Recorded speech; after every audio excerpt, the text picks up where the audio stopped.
Hello दोस्तों।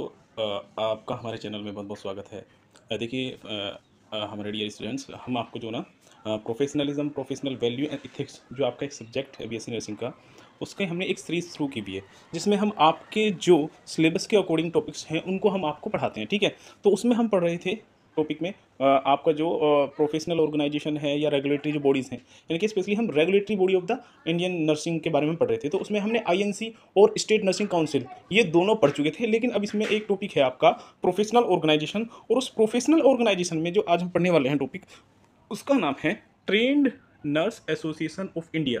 इसे short में बोलते हैं TNAI। ठीक है, तो आज का हम जो टॉपिक है वो पढ़ेंगे आपके रेगुलेटरी बॉडी आप मान लीजिए या प्रोफेशनल जो आपके ऑर्गेनाइजेशन है वो मान लीजिए, और उन ऑर्गेनाइजेशन में आपका TNAI पढ़ेंगे, ट्रेंड नर्स एसोसिएशन। ठीक है, ऑफ इंडिया। अब इसमें हम इसका सबसे पहले देखिए, इसमें आपको एड्रेस बता रखा है TNI का एड्रेस क्या है।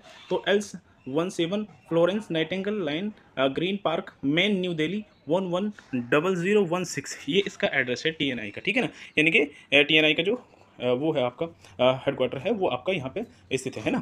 फिर उसके बाद हम इसके बारे में थोड़ी सी और डिटेल पढ़ेंगे कि TNI क्या है, इसका काम क्या है बेसिकली। ठीक, तो हम चलो पढ़ते हैं इसके साथ। अब देखिए, यहाँ देखिए क्या कह रहा है ये, कि जो train nurse association of India TNI is a national organisation of nursing professional at different level. अब आप समझिए, हमने आपको पहले क्या पढ़ाया था, INC पढ़ाया था, इंडियन नर्सिंग काउंसिल, और फिर दूसरा पढ़ाया था आपको स्टेट नर्सिंग काउंसिल। यानी कि नेशनल लेवल पे जो आपकी काउंसिल है वो तो आपकी हुई कौन सी, इंडियन नर्सिंग काउंसिल। लेकिन फिर जो स्टेट लेवल पे जो काम करती है काउंसिल वो है आपकी स्टेट नर्सिंग काउंसिल। ऐसी जो TNI जो है ना वो एक ऑर्गेनाइजेशन है, और वो ऑर्गेनाइजेशन आपका नेशनल लेवल पे है।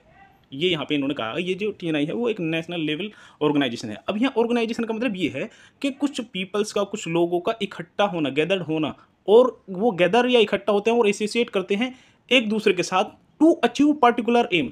यानी कि ऑर्गेनाइजेशन का बेसिकली मतलब ये है, ये आप जो TNI है इसको समझिए। TNI में बहुत सारे लोगों ने मिलकर एक एसोसिएशन बनाई, एसोसिएशन, और इस एसोसिएशन का एक पार्टिकुलर एम था कि हम उस एम को, उस उद्देश्य को प्राप्त करेंगे। ठीक है, अब वो एम्स क्या है तो हम वो आगे पढ़ेंगे, है ना।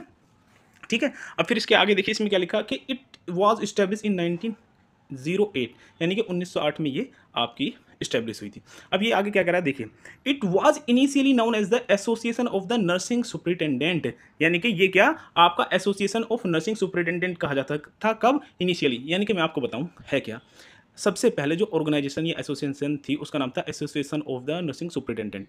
उसके बाद में फिर इसको नाम दिया गया है TNAI, यानी कि पहले जो एग्जिस्ट करता था वो आपका एसोसिएशन ऑफ सुपरिटेंडेंट करता था, फिर उसमें बदलाव करके इसको TNAI कर दिया गया, और इसकी जो डेट है वो आपको 1908 दे रखी है। ठीक है, ये है। फिर उसके बाद नेक्स्ट देखिए, अब कोई भी ऑर्गेनाइजेशन है, एसोसिएशन है, वो जो ना रिकॉग्नाइज करी जाती है आपकी गवर्नमेंट के थ्रू। तो इसको कब रिकॉग्नाइज करा गया था, रिकॉग्नाइजेशन का मतलब आपको मान्यता दे देते हैं, मान लेते हैं कि भाई आप भी जो ना एक ऑर्गेनाइजेशन हो, आप एसोसिएशन हो जो कुछ एम रखती है किसी पर्टिकुलर फील्ड में, एरिया में। तो इंडियन गवर्नमेंट ने इसे जो रिकॉग्नाइजेशन दिया था वो 1950 में दिया था, और वो रिकॉग्नाइजेशन जो दिया था वो एज ए सर्विस ऑर्गेनाइजेशन था। यानी कि गवर्नमेंट ऑफ इंडिया ने 1950 में TNI को ये कहा कि आप एक सर्विस ऑर्गेनाइजेशन हो, सेवा प्रदान करने वाले ऑर्गेनाइजेशन हो। ठीक है, ये बात यहाँ पे। उसके बाद a similar recognise by all state government has been an asset to promote of its object. अब जैसे जिस तरीके से गवर्नमेंट ऑफ इंडिया ने इसको रिकॉग्नाइज किया था, वैसे ही ऑल स्टेट की गवर्नमेंट ने इनको रिकॉग्नाइज दिया, और इनके जो ऑब्जेक्ट थे उनको प्रमोट करने के लिए काम किया स्टेट गवर्नमेंट ने। ठीक है, तो आपको ये समझ में आ गया। फिर उसके बाद the foundation stone for TNI headquarter was inaugurated bye Indira Gandhi and doctor S Radhakrishnan.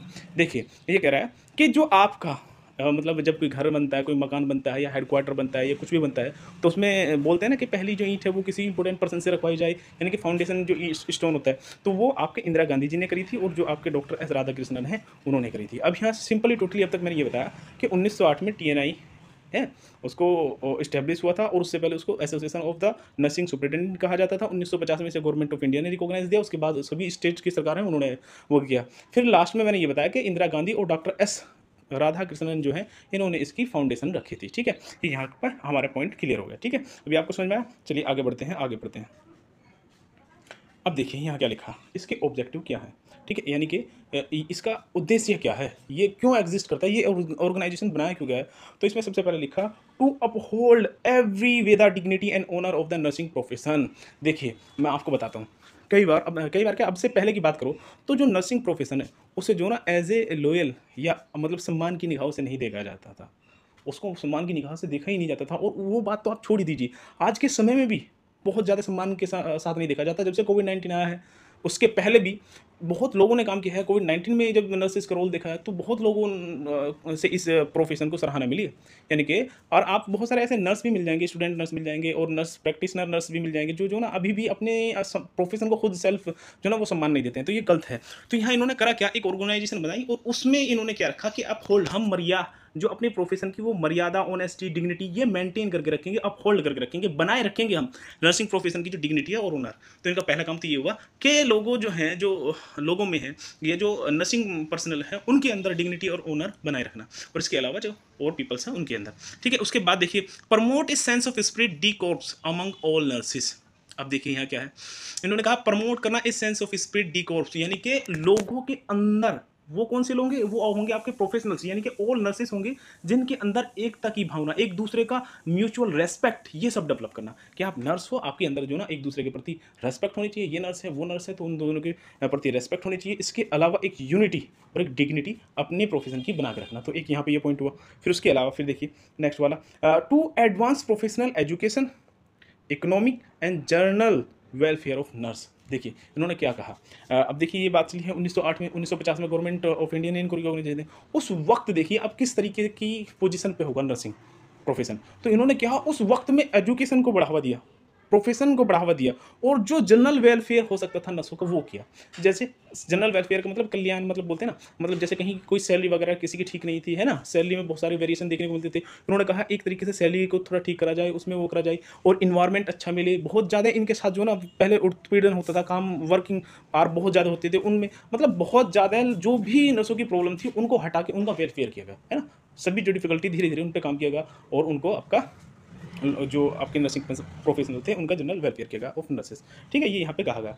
अब ये इसके 3 बड़े ऑब्जेक्टिव हैं, यानी कि अगर आप 2 लाइन में देखना चाहें तो इन्होंने अपहोल्ड करा डिग्निटी और ओनरशिप ऑफ नर्सिंग प्रोफेशन। दूसरे में इन्होंने sense of spirit D corps की को प्रमोट किया, और फिर एजुकेशन को, इकोनॉमी को और जनरल वेलफेयर को। ये इसके ऑब्जेक्टिव है 3 सिंपल लैंग्वेज में। ठीक है, फिर उसके बाद इसके फंक्शन क्या है, इसके काम क्या है TNI के। ठीक है, अब टू यहाँ देखिए पहला first word, to enunciate standard of the nursing education and implement these through appropriate channel. ठीक है, इन्होंने क्या कहा, जो नर्सिंग आपका एजुकेशन है उसको किस तरीके से इम्प्लीमेंट करना चाहिए और किन चैनल के थ्रू इम्प्लीमेंट करवाना चाहिए, ये सब इन्होंने जो ना आपका काम किया। ठीक है, फिर उसके बाद सेकंड है इसमें देखिए, to establish standard and qualification for nursing practice. इन्होंने क्या कहा, एक ऐसा स्टैंडर्ड इन्होंने इस्टेब्लिश किया जहाँ पे आपको नर्सिंग की क्वालिफिकेशन जो है ना, वो अपनी प्रैक्टिस, नर्स अपनी प्रैक्टिस करेगा वो क्वालिफिकेशन के बेस पे। यानी कि कुछ नहीं, सिंपल भाषा में ये समझिए, एक इस तरह की स्टैंडर्ड इन्होंने डेवलप करा, इस्टेब्लिश करा नर्सिंग प्रैक्टिस के लिए। ठीक है, अब वो उसकी क्वालिफिकेशन से संबंधित था। ठीक है, अब नेक्स्ट पॉइंट देखिए, to enunciate standard of the nursing service and implement these through appropriate channel. अब नर्सिंग किस तरह की सर्विस देगा और वो कैसे इंप्लीमेंट होगी, ये भी उन्होंने अप्रोप्रिएट चैनल के थ्रू अपना इनिशिएट कराया। ठीक है, फिर उसके बाद देखिए, to establish a code of ethical conduct for the practitioner. ये बहुत इंपॉर्टेंट है, अगर आप समझ सकते हैं तो कोड ऑफ इथिकल कंडक्ट जो ना इन्होंने इस्टेब्लिश किया फॉर प्रैक्टिशनर। यानी कोड ऑफ इथिक्स का मतलब वो रूल एंड रेगुलेशन, ठीक है, जो आपके प्रोफेशन में होना चाहिए, आपका बिहेवियर जो अकॉर्डिंग टू द प्रोफेशन होना चाहिए, ये कोड ऑफ इथिक्स में आता है। ठीक है सभी, तो इन्होंने वो सब डेवलप इस्टेब्लिश किए ताकि जो ना प्रैक्टिस अच्छे जो नर्स प्रैक्टिशनर है वो अच्छे से अपनी प्रैक्टिस कर सके। ठीक है, फिर लास्ट में आपका आता है देखिए यहाँ, to stimulate and promote research design to enhance the knowledge for evidence based nursing practice. ठीक है, देखिए इसमें क्या गया सिंपली, देखिए जब आपका फाइनल ईयर होता है ना, तो उसमें आपको एक सब्जेक्ट पढ़ाया जाता है रिसर्च, और फिर आपको पर्टिकुलरली एक रिसर्च करनी भी होती है। अब रिसर्च करने का बेसिक पर्पज़ ये होता है कि आपको नई नई जानकारी, नई नई नॉलेज मिले, ताकि आप किसी को अच्छे से वो दे पाएँ सर्विस। यानी कि आपने कोई रिसर्च करी, रिसर्च से आपके पास कोई अच्छा एविडेंस मिला कि अगर हम इसके थ्रू अपनी केयर करेंगे तो ये पेशेंट बेटर हो जाएगा। तो आपने क्या करा, एविडेंस बेस्ड, रिसर्च बेस्ड जब आपने केयर प्रोवाइड करनी शुरू कर दी, तो जो ना फिर आपका जो पेशेंट है वो जल्दी उसकी हेल्थ प्रमोट होगी। तो इन्होंने यही कहा कि जो आपकी रिसर्च है, रिसर्च डिज़ाइन है, उसको प्रमोट करा कि आप जितनी ज़्यादा रिसर्च करोगे, जितना ज़्यादा रिसर्च डिज़ाइन अपना बेहतर रखोगे, उतनी आप बेहतर केयर दे पाओगे। क्यों? जब आपकी नॉलेज बेहतर होगी तो आपकी प्रैक्टिस बेहतर होगी। तो यहाँ इन्होंने ये कहा बात। ठीक है, अब देखिए आगे चलते हैं ना, ये देख लीजिए, ये थोड़ी सी इसका लोगो था, द ट्रेंड नर्स एसोसिएशन। ठीक है, और ये पिक्चर देख सकते हैं आप। ठीक है, ये देख लिया आपने। उसके बाद हम नेक्स्ट आते हैं, ये देखिए अब यहाँ पढ़ते हैं, अब इन्होंने आगे और क्या काम किया, to promote legislation and speak for the nurses in regarding to the legislative action. Legislation का मतलब होता है कानून से संबंधित, कानून है ना, बोलते हैं लेजिस्लेशन ने कोई एक्ट पास करा तो ये इन्होंने क्या करा, लेजिस्लेशन के बारे में बोलना शुरू किया और आपके काम बेहतर हो उससे संबंधित कानून के बारे में बात करना शुरू किया।